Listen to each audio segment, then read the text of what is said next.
que nous vous posons aujourd'hui.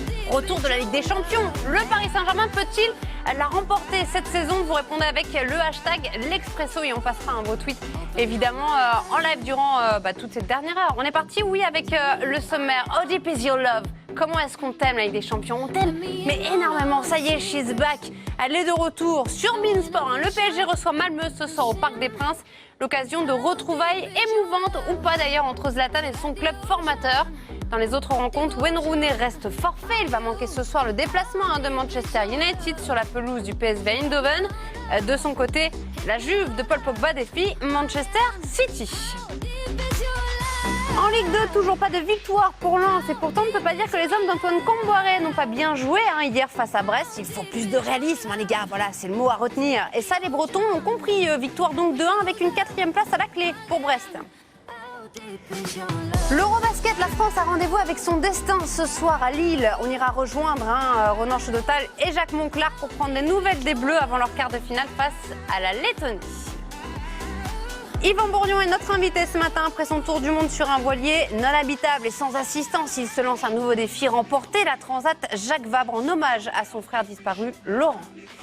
Et comme Yvan, d'autres se sont lancés le défi de parcourir le globe. Alors il y a de tout, en montgolfière, mais aussi en stop ou encore en skate, oui.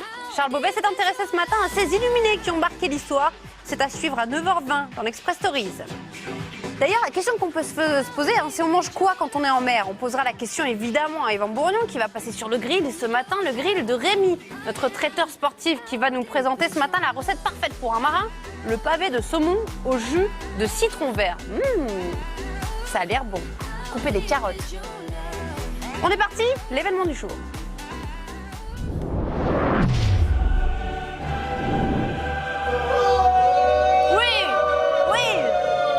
Retour de la Ligue des Champions ce soir sur beIN Sport et la coupe aux grandes oreilles, en fait, c'est 60 ans cette saison, et ouais. On va pas non plus faire un gâteau, c'est une personne, donc bref, retour.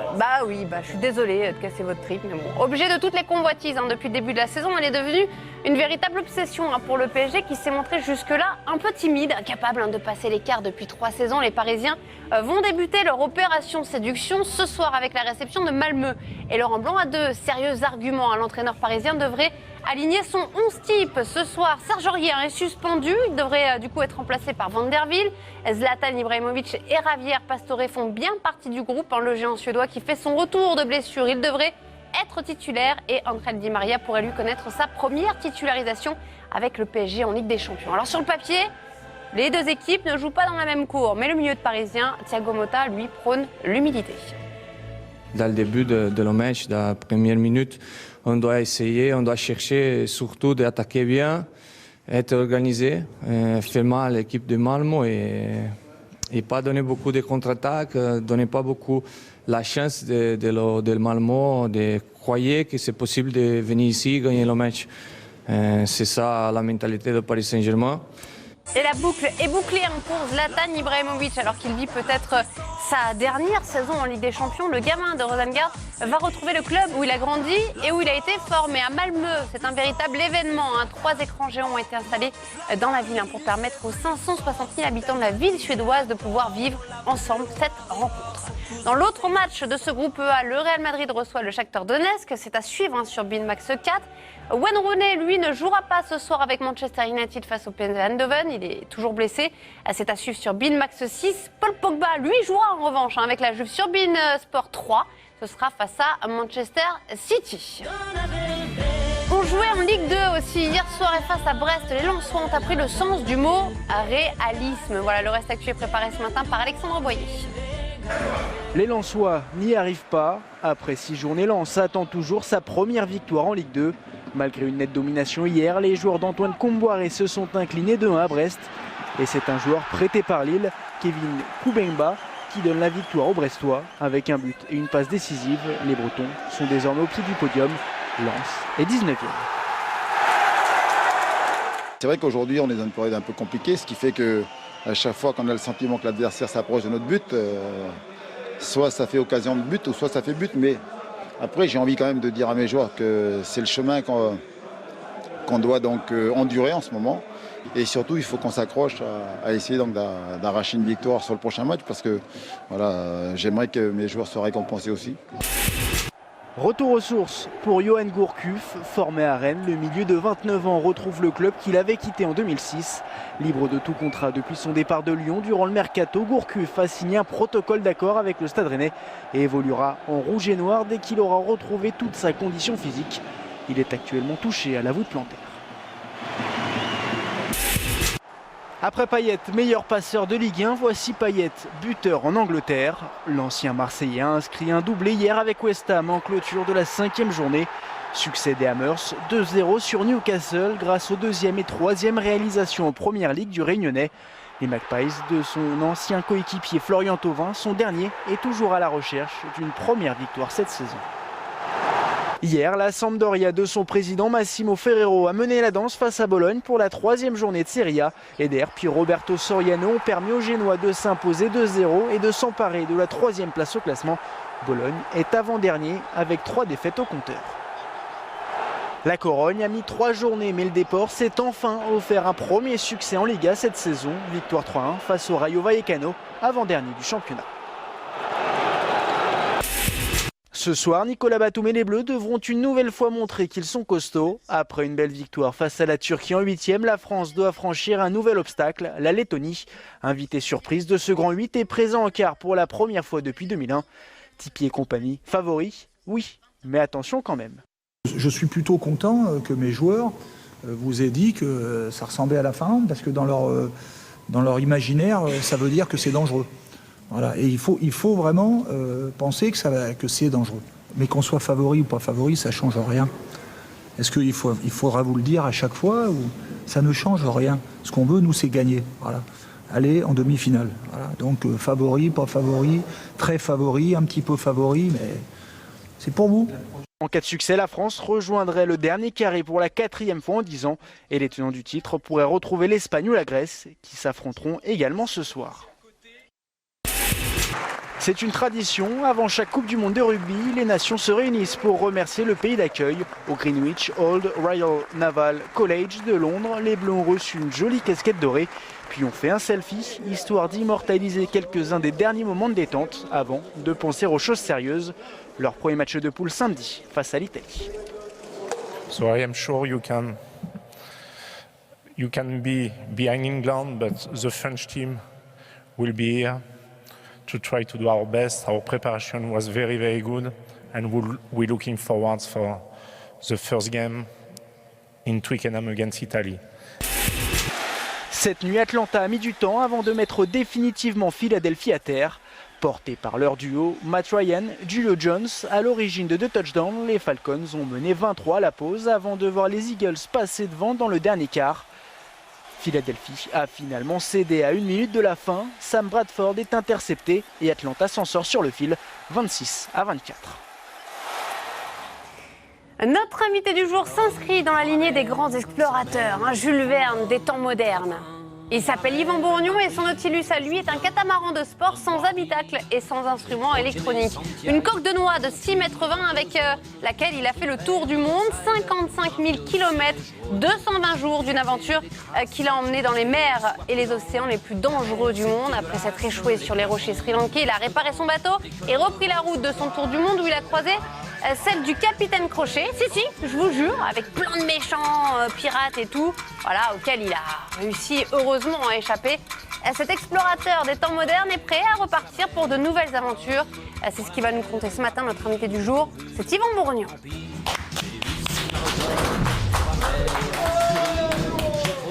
Bonjour Yvan, je vous fais un petit bisou. Ouais. Voilà. Je vous laisse aller vous installer. Pendant qu'on découvre le petit photomontage qu'on n'a pas pu voir, 20 milieux sous les mers, parce que c'est ça, vous êtes un véritable Jules Verne des temps modernes. Oh là là. Ouais, oui. Le look. Et oui, mais avant cela, je voudrais revenir sur un épisode un petit peu triste. Le 24 juin dernier, pour nous conter ce tour du monde, vous deviez être avec nous sur le plateau de l'Expresso. Malheureusement, votre frère Laurent a disparu lors d'une plongée en Polynésie française. Vous avez tout fait pour le retrouver, en vain. Pour lui rendre hommage, parce qu'on va essayer de garder l'image positive là-dedans, parce que j'imagine forcément que vous êtes très triste. et j'ai pas envie de vous affecter encore plus. Vous allez lui rendre hommage en prenant le départ de la Transat Jacques Vabre. Ce sera le 20 octobre, hein, c'est ça, 25 octobre prochain. Pourquoi vous avez besoin de repartir sur cette Transat ?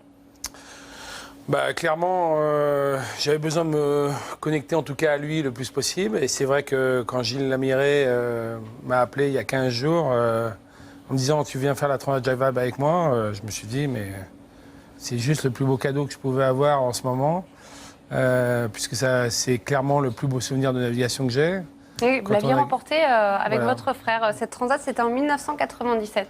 Voilà, on avait participé à 2 reprises avec 2 podiums. Et franchement, ça a été une course magique, quoi. Tout s'est déroulé tout seul, pas un mot de travers. On avait une avance considérable sur nos poursuivants. C'était magique, quoi. C'était un moment de vie, de mer, de complicité absolument incroyable. Et là, quand Gilles m'a appelé, je me suis dit c'est juste le bonheur de pouvoir reprendre la mer dans ces conditions et surtout sur cette course-là. Oui, Gilles Lamiré, hein, donc, qui vous a fait une place sur son bateau pour prendre le départ de cette Transat. Donc ce sera le 25 octobre prochain. Comment est-ce que vous appréhendez cette course ? Je l'appréhende pas du tout. Je l'apprends avec beaucoup de plaisir. J'ai la chance de naviguer sur le trimaran French Tech Rennes-Saint-Malo, qui est un des derniers trimarans de pointe et qui peut gagner dans la classe 50 pieds. Donc voilà, beaucoup de bonheur. J'ai passé quasiment 17 ans de ma vie sur ces grands multicoques 60 pieds hors mât. Là, c'est un petit peu le frère cadet, parce que cette classe de bateaux ayant disparu. Mais on est 4 bateaux à pouvoir concourir pour la victoire. Donc j'ai le plaisir, après avoir fait une grande parenthèse de 2 ans en mode aventure autour du monde, j'ai grand plaisir à revenir sur la compétition au large. Donc vous visez la victoire ? Oui, bien sûr. Je pense qu'on a le bateau, l'équipage, l'expérience. Voilà, on a des concurrents très sérieux, là, avec Lalou Roquayrol et Erwan Leroux. Mais voilà, on se prépare pour ça. Bon, je voudrais qu'on revienne sur ce qui a marqué aussi cette année 2015 pour vous, le point vraiment positif, votre tour du monde. On vous avait reçu pendant votre petite pause pour réparer votre bateau, on va en reparler largement.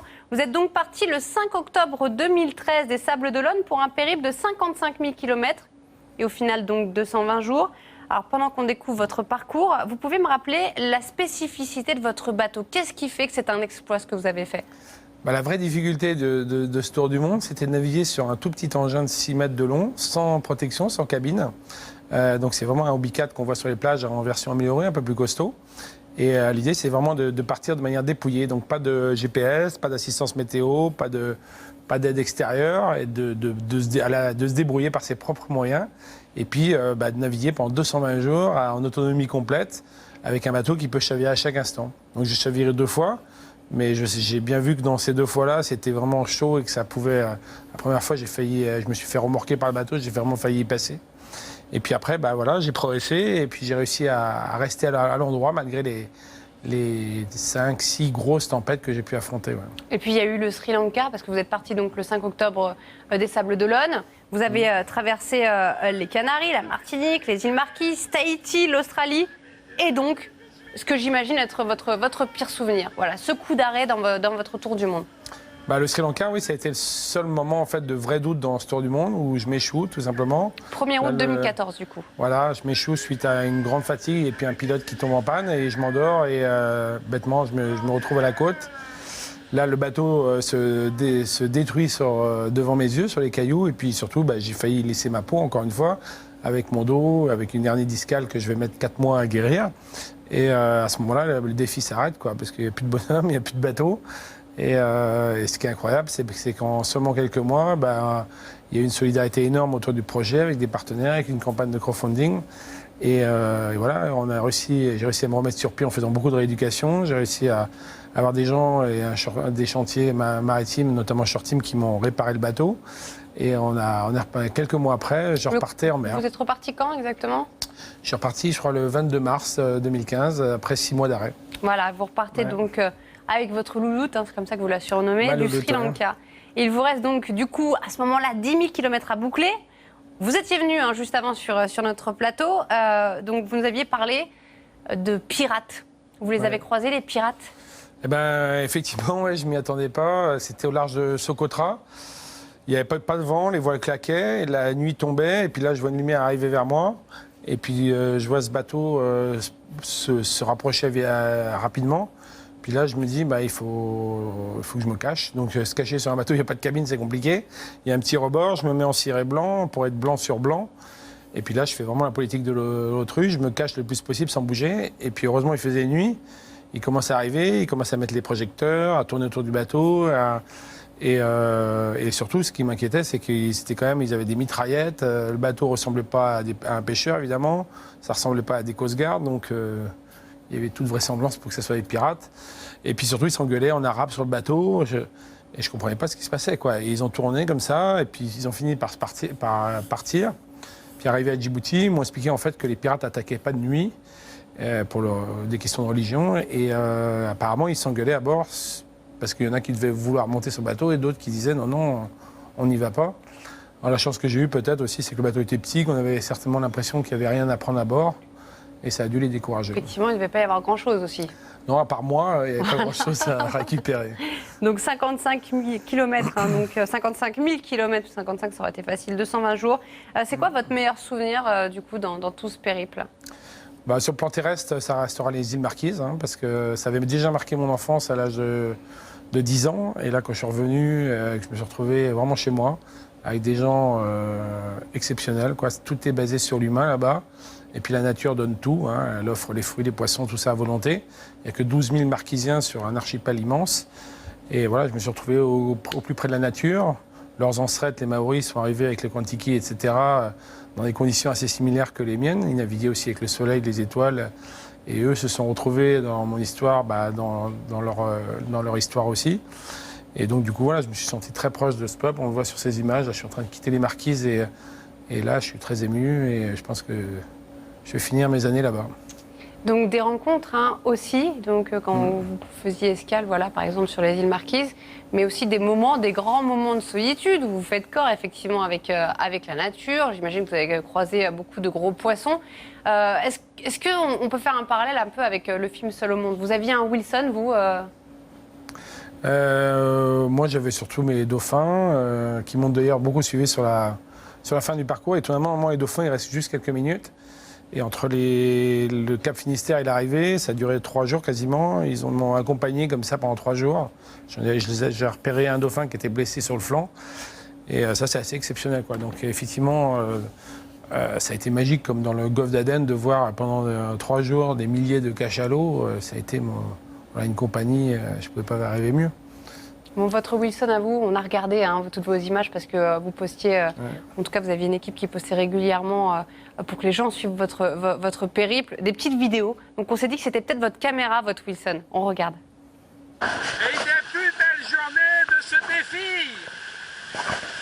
En musique, dans les surfs, un petit nœud, voire 15 nœuds. 25 nœuds de vent. Grand soleil. Et après, il y en a qui me demandent pourquoi je fais ça. Bah oui, je vous demande pourquoi vous faites ça. Vous avez frôlé la déshydratation, vous avez croisé des pirates, vous avez évité des collisions avec des bateaux, vous avez échoué sur les rochers sri-lankais. Pourquoi ?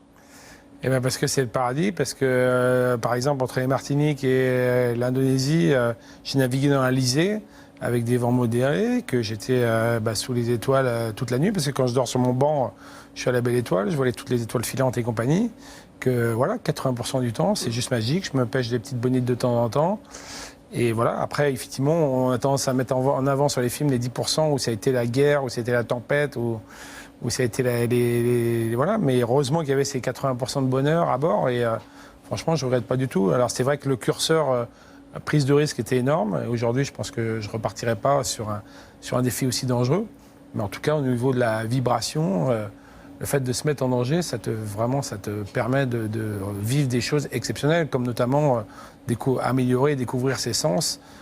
Quand tu commences à sentir la mer avant de la voir, quand tu commences à entendre les cargos avant de les voir, quand tu commences à sentir que le vent va arriver et que tu règles ton bateau avant, quand tu arrives à cette alchimie, voilà, tu vois que l'homme peut progresser dans la nature très vite et on a encore beaucoup à faire. Je ne pense pas être surhumain là-dessus, c'est juste que je m'expose plus qu'un autre être humain, c'est tout.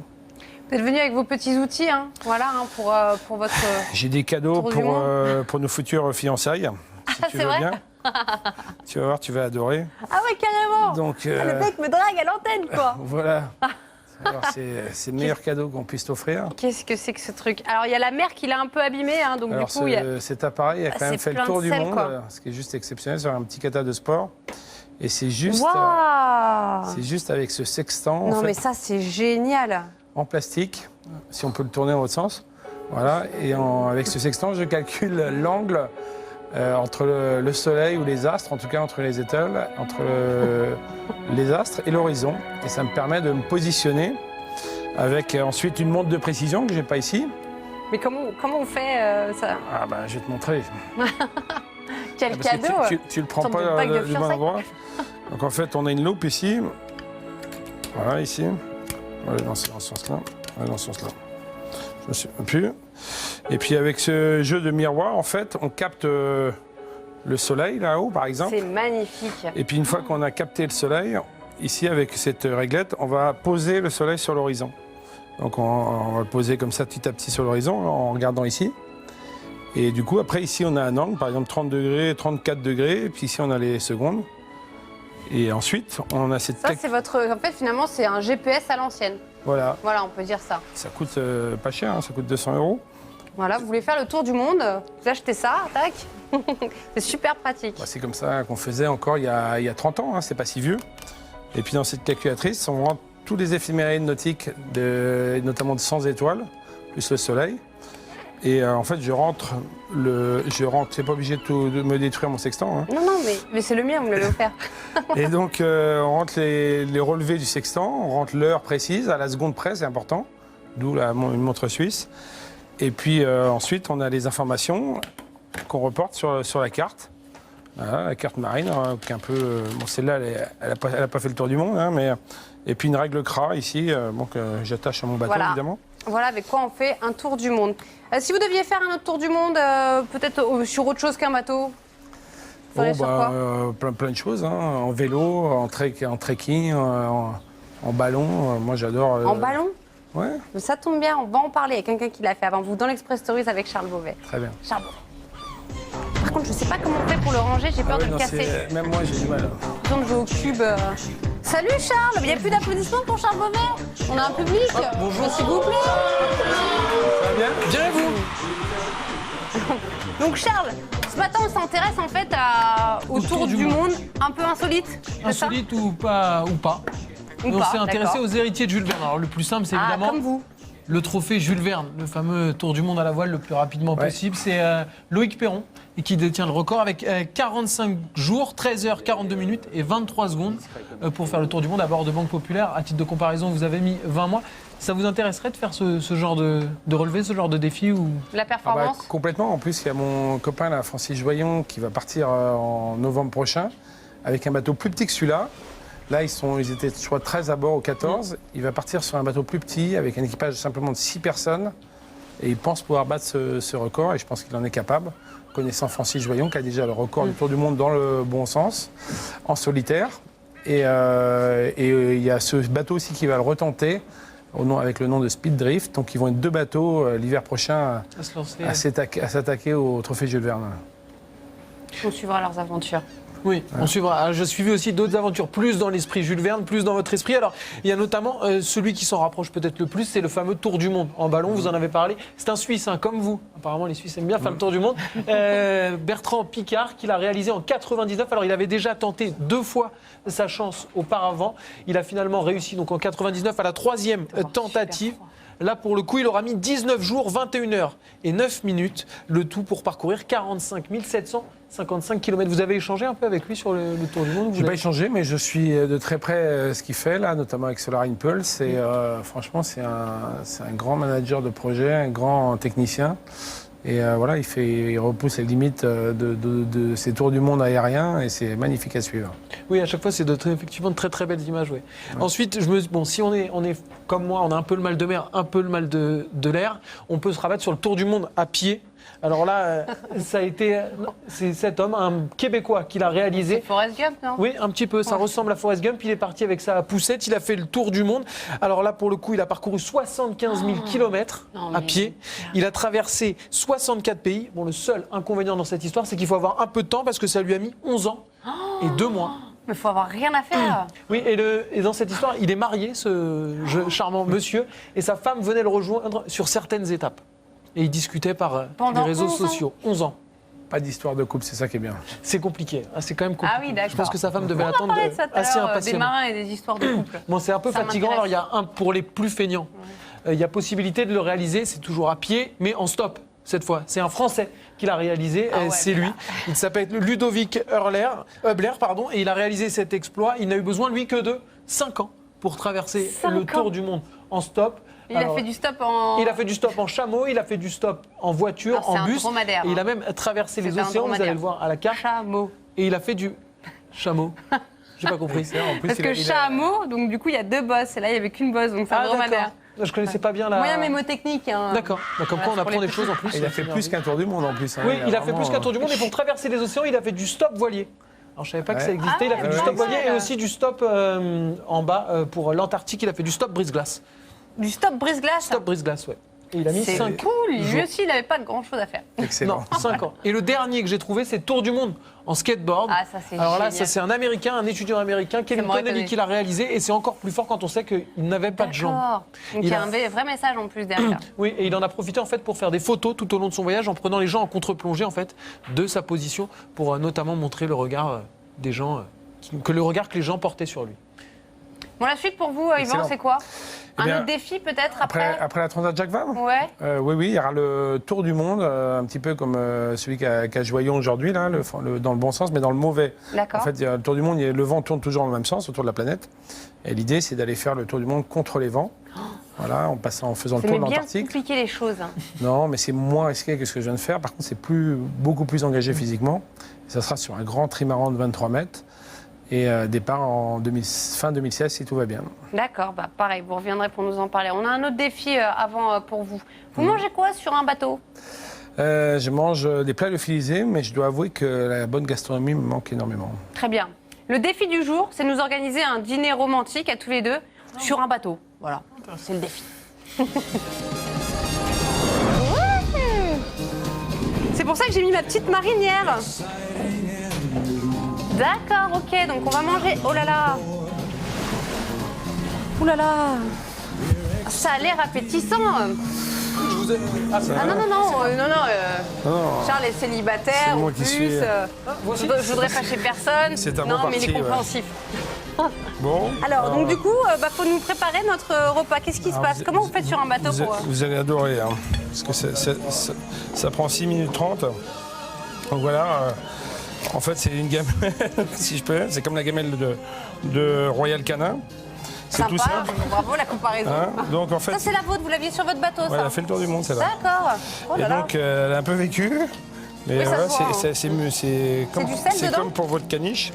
C'est du, ouais, c'est le sel, ou sinon c'est des résidus du sachet en fait. Ah, d'accord. Ici, il y a un sachet, Barocco, c'est fabriqué par les Coréens.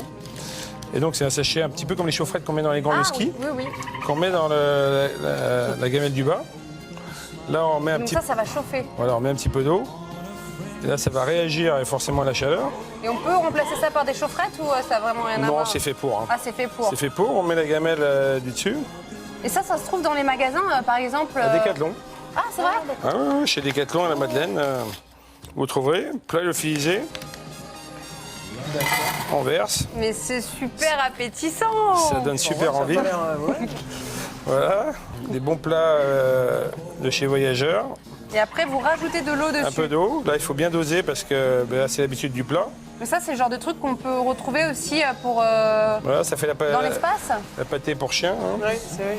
C'est un dîner romantique, Yvan. Vous n'êtes pas très romantique, hein, à ce que je vois. Vous allez adorer là.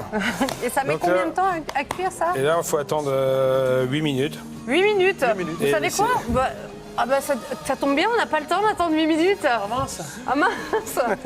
Vous goûterez tout à l'heure, Je goûterai Charles. tout à l'heure, je vous dirai. Oui, quand on va passer à table, parce qu'on vous a préparé un petit repas et tout, pour vous apprendre à mieux manger que ça, parce que quand même ça c'est Je sais pas faire. Hein. c'est une sorte de bouillie, je sais pas. Oui, non, c'est.